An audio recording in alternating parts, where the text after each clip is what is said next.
Hey guys, welcome back. Quick video. I got another package in the mail today. We got a set of cast iron manifolds from Hedman headers. So what is that, a Hedman header fold? Not sure, but they're real similar to the Hooker cast iron manifolds. These ones had a little better review. Some people said that the coating on the Hooker ones wasn't very even. So I didn't want it to start looking weird or turning white in places or rusting in places. So I went ahead and got the Hedman ones. They're a little more money, but not much. Let's see how they fit. I'll probably just throw a couple bolts in there. And then when we do the dual exhaust system, once we know everything is good to go, then I will put a brand new set of bolts in so we don't have any issues with breakage. So here's the box. I did open it already. I had to look and see.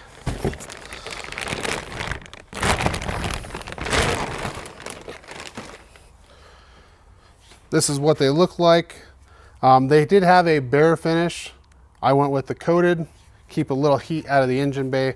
Plus it looks a little nicer in there. 2-bolt flange. I believe in the box is the metal flange for here. So when I build my intermediate pipe, I can attach it to this. And I have everything I need. I don't see any rough edges on the manifold.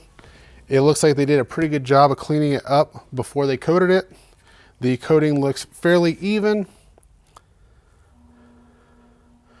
There's one spot here where the coating looks a little lighter. It looks like they filed it to knock down a rough edge and maybe it didn't get as much coating.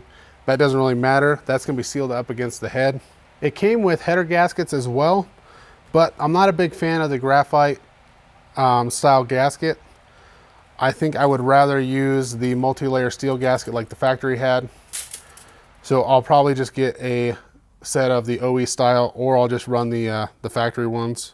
I am a little surprised, even though this matches the shape of the exhaust port on the head, I'm surprised that they didn't port this out and make it round like the gasket.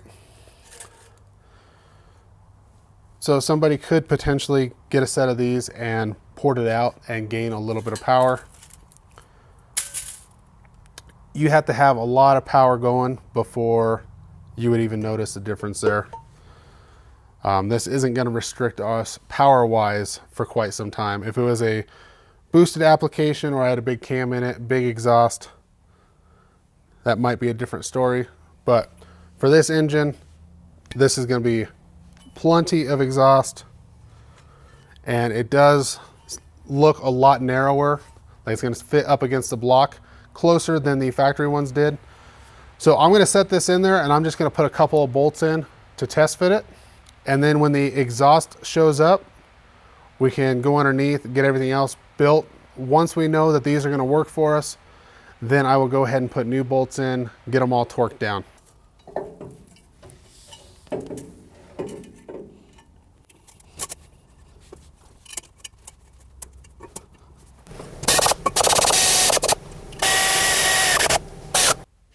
So I went ahead and got the driver's side installed as well with a couple of bolts. It looks like I have plenty of clearance. It does not hit the frame rail like the original ones do. They do hug the block a little closer, but they're not too close, so I'll have plenty of room to build that intermediate pipe. All in all, I think these will work out perfect for this project. I'm glad we went with the cast iron manifold rather than an actual tube header. I think they look a little more original, even though this is getting way dressed up. The actual cast iron manifold looks a little more like an old school engine than a tube header. The next episode should be the exhaust from the cast iron manifolds back. I have a 2.5 inch mandrel bent dual exhaust setup coming from Shaffer Restoration. That should be here soon. So that's what the next episode will be. Thanks for watching, and I'll see you next time.